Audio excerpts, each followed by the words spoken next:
Hi everyone, my name is Darajin H. Ramos. So, for today's video, I'm going to discuss the HERO Higher Level Education or Training Readiness Orientation for Upskilling and Multiskilling.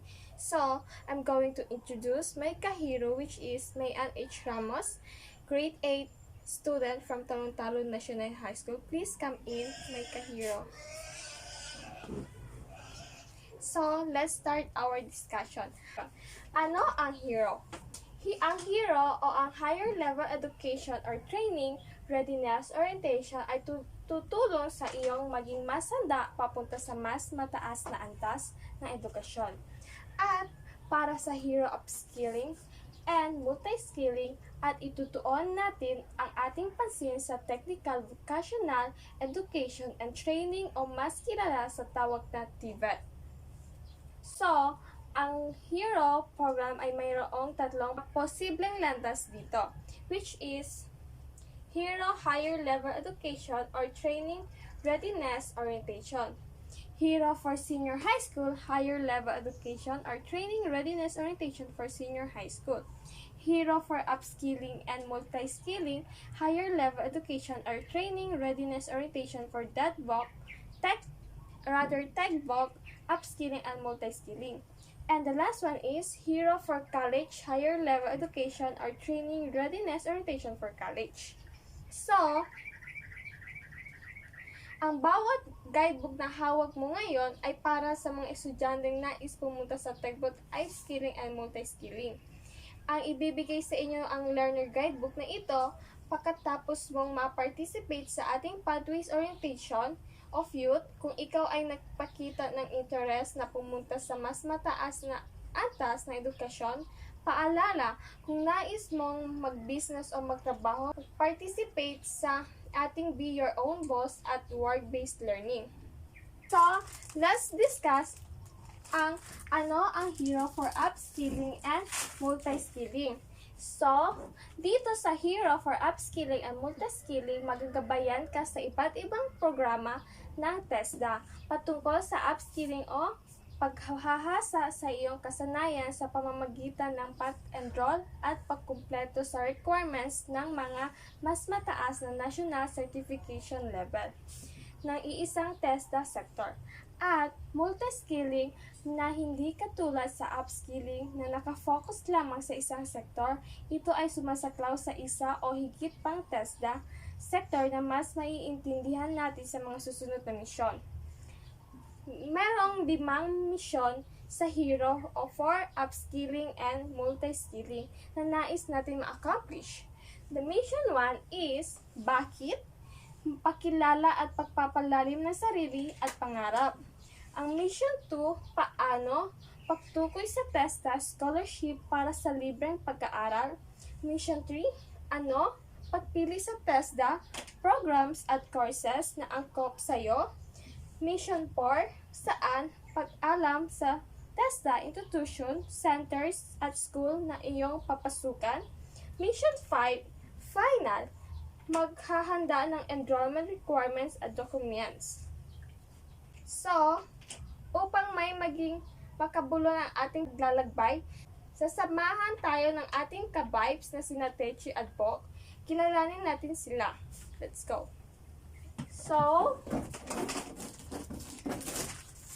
I hope kahiro may naiintindihan ka sa upskilling and multiskilling. So, ang makakasama natin ngayon sa mission na ito ay sina Techi at Bok.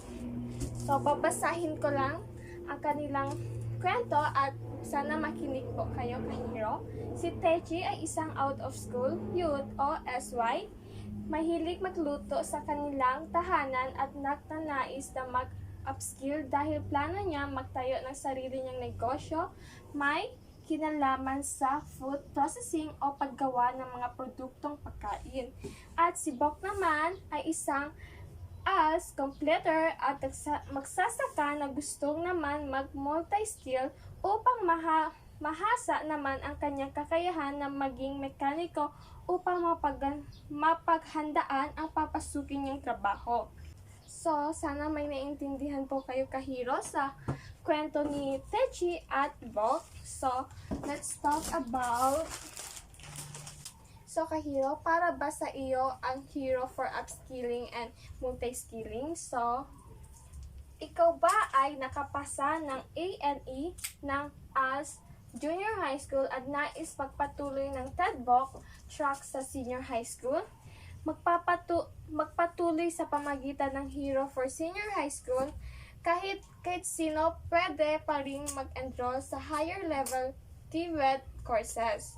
So, second is, kasalukuyan nag-aaral ng TEDVOC courses sa alinmang TEDVOC institution, TVLs, at gusto pang palawakin ang iyong kakayahan upang maging handa sa pag-apply ng trabaho o pagbuo ng sariling negosyo. Magpatuloy sa Hero for Upskilling and Multi-Skilling. Out of School Youth o SY na 18 taong gulang pataas at naghahanap ng oportunidad upang madiskarte at upang madiskurbe at mahasa ang iyong kakayahan upang maging handa sa pag-apply ng trabaho o pagbuo ng sariling negosyo. Magpatuloy sa Hero Upskilling and Multi-Skilling. At ang last one is, test the NC holder na pero unemployed, wala pa ring trabaho o unemployed o iba ang trabaho na pinagtapusang TVET program course. Pwede kang magpatuloy sa Hero for Upskilling and Multi-Skilling. Hero, natukoy mo na ba kung saang grupo ka nabibilang? Mahusay. Importanteng malaman mo ito upang mas mapagpasyahan mo ang mga susunod mong mga hagbangin o pagpatuloy sa iyong Hero for Upskilling and Multi-Skilling journey. At gayon din, mas maging malinaw sa iyo ang requirements o dokumento na dapat mong ihanda kapag nag-enroll sa napili mong TVET course. Excited ka na ba? Kami rin, excited na masamahan ka sa paglalakbay na ito, kaya magpatuloy na tayo. Okay? So, let's continue our discussion, Kahiro. Bukod sa ating Hero for Upskilling and Multi-Skilling modules, mas mapapalawak natin ang ating kaalaman patungkol sa programang ng TVET sa pamamagitan ng online platform, TESDA apps, TESDA official FB page at TESDA website na maaari mong ma-access gamit ang iyong Android device. So, ang TESDA apps ang naglalaman ng listahan ng mga training programs na ino-offer ng TESDA. Mga address ng registered training centers, regional and provincial office directory, mga sagot sa mga frequency asked question, at mga balita tungkol sa TESDA. Talk about kung paano ito ma-access. So, paano ito ma-access? Gamit ang Google Play Services, mag-install gamit ang Google Play Services na iyong Android phone. Ilagay lamang sa search bar ng Google Play Services ang TESDA apps at hintayin mag-load at makikita mo ang katulad ng itsura kagaya ng nasa itaas. Pindutin ang green button and may nakasulat na install.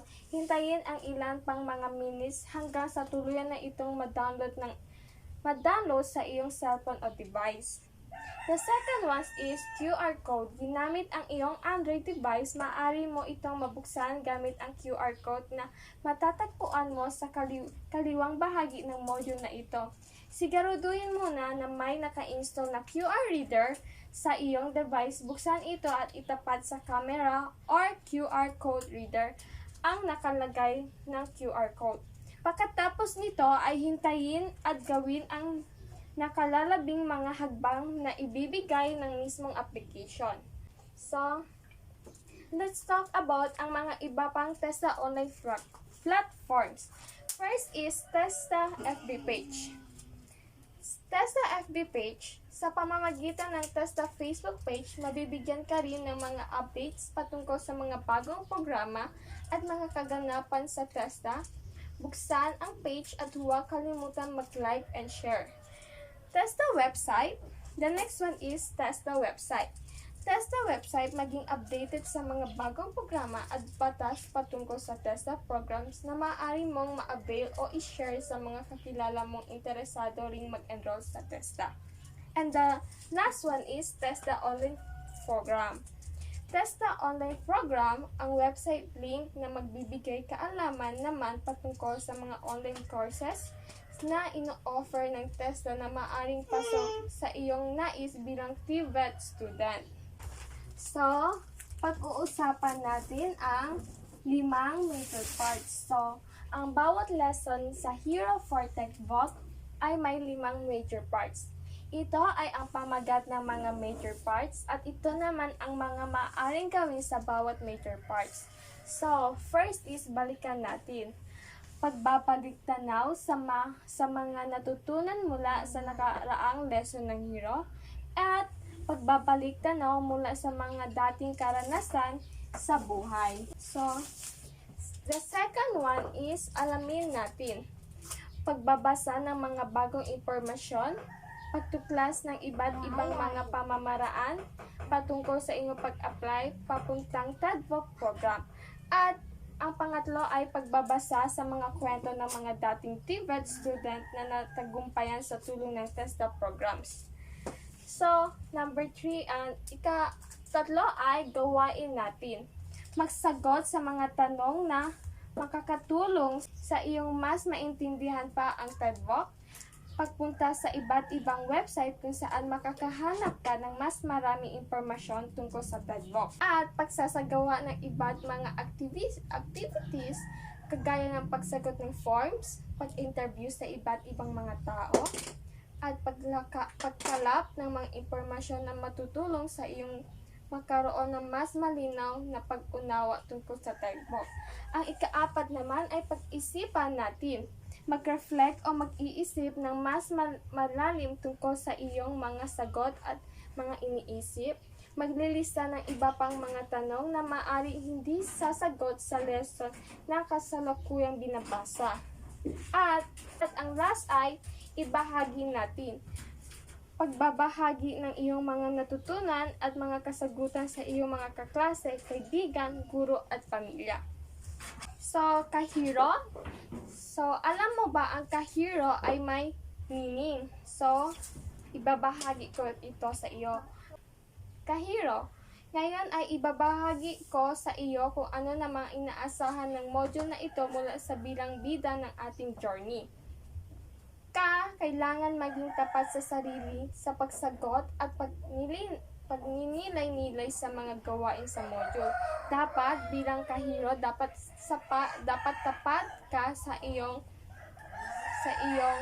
gawain sa module o kahit sa ano paman. Handa ka, dapat ibigay ang buong konsentrasyon sa mga gawain at impormasyon sa iyong matutunan. Ekscelente o dekalidad ang pagkumpleto mo sa bawat hakbang at gawain sa bawat misyong iyong gagampanan. Responsibilidad mong maging bukas sa pagtuto at pagbabahagi ng iyong kaalaman o matutunan sa iyong mga kahiro. Oo, kaya mo, hindi lamang ang module na ito ang nagbibigay ng Hindi naman ang module na ito ang magbibigay ng mga impormasyong kailangan mo. Dapat maging maagap ka rin sa pag-alam ng mga tunay at angkop na kaalaman patungkol sa TEDVOC mula sa iyong komunidad. Tandaan, kahiro, ikaw ang bida ng buhay mo. Ikaw ang bida sa kwentong hero natin. Kaya, ano ang hinihintay mo? Umpisa na natin ang paglalakbay at paglipat patungo sa ating pangarap, takit sa Mission 1.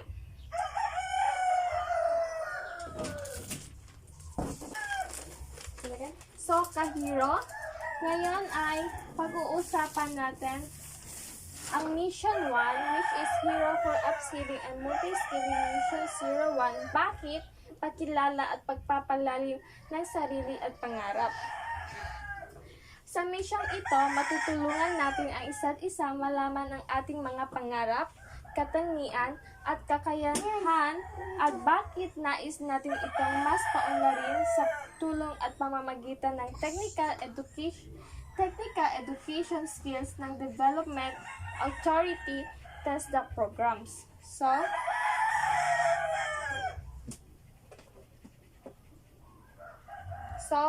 ibabahagi ko sa iyo sa araling ito. Bibigyan pansin natin ang sumusunod na gawain. Number 1, pagtukoy sa ating mga sariling kakayahan at katangian. Number 2, paglilinaw ng ating mga pangarap sa buhay at kung bakit nais natin mag-enroll sa programa ng TESDA. Number 3, pag-alam sa mga benepisyo ng pag-enroll sa TESDA ayon sa Gwinnett College. Number 4, pagbabasa ng kwento ng mga kapwa kahiro kung paano ang naging karanasan nila sa TESDA programs. Number 5, pagtukoy sa ating mga gawaing hagbang upang masigurado ang ating pagpapalista sa TESDA. So, kahiro, may 10 benepisyo ng pagpasok sa isang technical vocational schools. Benefit number 1, mas mataas ang employment rate ng vocational schools. Ito ay inihahanda ng mga vocational schools ang kanilang mga estudyante sa pagpasok sa merkado at mas pinipili ito ang mga employers dahil sa mga karanasan nila at kakayahan sa aspektong teknikal na kinakailangan ng mga industriya. At benefit number 2, the student transitions to their career choices directly. So, ito ay ang mga mag-aaral sa vocational schools ay tsak at alam na ang papasuking industriya at may pinapalakas lamang ang kanilang mga kakayahan sa kanilang mga napiling paaralan. Pagkatapos ng ilang buwang training ay naihanda na ang isang mag-aaral sa direktang pasok sa isang industriya ng kanyang tatakaying karera. Benefit number 3, which is financial aid. Ito ay libre ang mga mag-aaral sa mga publiko, technical, vocational education training, TVET institution. Maaring may mga scholarship o financial aid mula sa gobyerno o ibang ahensya ang isang technical vocational schools na maaring makapatugon sa iyong pangangailangan financial habang ikaw ay nag-aaral. Alamin ang iba't ibang uri ng TESDA scholarship sa Mission 2. Number 4 is benefit for relevant skills in this time. Ito ay nakafocus ang mga aralin at mga pagsasanay na tsak na trabaho sa mas maikling panahon at mas makatulong sa mga mag-aaral na makapasok agad na nais niya magtrabaho sa industriya. At benefit number 5, the chances of graduating are high. Ayon sa pag-aaral ay 2% lamang ang failing rate ng mga mag-aaral sa vocational courses. Kung ikukumpara sa 14% sa traditional courses, ito ay sa kadahilan na mas maikli ang panahon at mas kaunti mga aralin sa vocational. Number 6 is the future for the trades is bright. Ito ay ayon sa mag-aaral, mas marami ang makukuha sa trabaho ang mga estudyanteng galing sa mga vocational schools. Number 7, benefit number 7, smaller classes. Ito ay mas kakaunti ang mga estudyante sa mga vocational schools at mas matutunan gamit ang hands-on experience sa pagtuturo at pagkakaroon ng samahan ang mga guro at estudyante na maaaring makatulong sa mga ito sa pagpasok sa kanilang mga industriyang napili. So, number 8 is flexible schedules. Ito ay karamihan sa mga vocational courses ay flexible o pwedeng maiba ang schedule based sa pangangailangan at isang estudyante. Number 9 is which is hands-on training. Ito, ang mga vocational courses ay mayroong partnership sa mga institusyon na pili ng mga estudyante at maaari silang makuha sa entry levels position makumpleto nila sa kanilang kurso. At the last one, benefit number 10, career services. Ito ay mas malakas ang pagsasama ng vocational courses sa mga industriya na magiging daan upang mas mapalaki ang pagkataon ng mga graduate nito at makapasok sa trabaho na ninanais. Alamin natin KKK, kakaibang kwento kahiro. So, So, kahiro, ibabahagi ko sa iyo ang kakaibang kwento, kahiro. So, ibabahagi ko sa iyo ang kwento ni Jordan, Nika, Jumraida, Jason, Kevin. So, sana po makinig po kayo, kahiro. So, magsisimula po tayo sa kwento ni Jordan. Noong una, nahiya po akong humarap sa maraming tao kasi di ako sanay. Pero kinalaunan, hinarap ko yung pagsubok na iyon. Nakipaghalubilo ako at narealize ko po na wala namang masamang mangyari sa totoo niyan, nakaroon ng panibagong kaibigan support system. Dahil po sa computer system programming NC2, ang TESDA na-realize ko na yung mga alam ko sa computer noon. Dahil po sa computer system programming NC2, ng TESDA, na-realize ko na yung mga alam ko sa computer noon, useful siya kasi dati di ko alam kung para saan gamit nun. Katulad ng service na siyang main system na nagpapatagbo sa ibang PC, nagbigyang halaga sa ating mga kasanayan. Kaya malaki ang pasasalamat ko sa opportunity na ibinigay ng TESDA program dahil kung hindi dahil dito, wala po talaga akong nagawa. Di ko alam kung saan ako tutungo, nakaroon ako ng dahilan para magpatuloy sa buhay. So, dito naman tayo sa story ni Nika. Na-enjoy ko talaga ang Basis of Urban Gardening Competency course kasi may nakilala akong mga bagong kaibigan. Nakapagtanim at nakapag-harvest po kami at higit pa sa lahat, kumikita kami ng isang mga pananim. Mas nahasa ang kasanayan ko sa pagtatanim dahil nagtanim din talaga ang kabuhayan sa aming bayan. Noong una, akala ko mag-focus ka lang talaga sa course, meron palang life skills module din. Before ako sumali, ang niisip ko ay ang sarili ko lang. Nakaroon ng shift na kailangan kasama ko yung ibang kaklase ko hanggang sa dulo.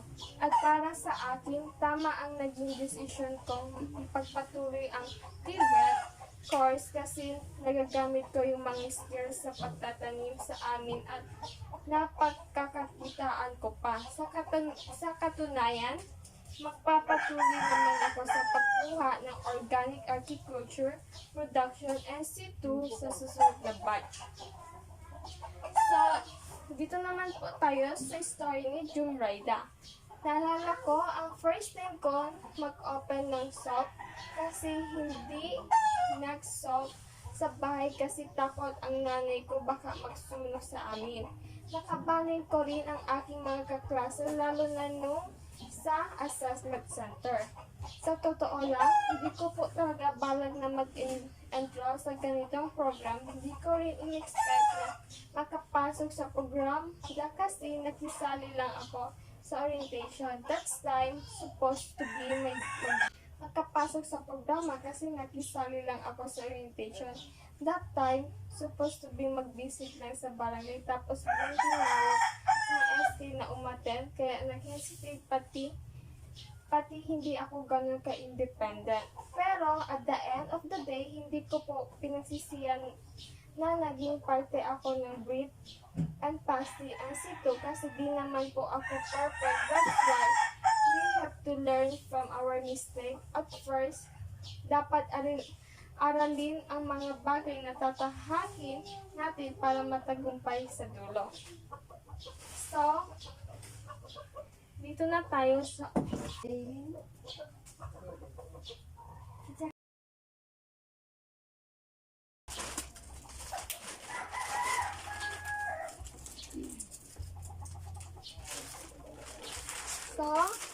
pag-uusapan natin ngayon ay kung ano ang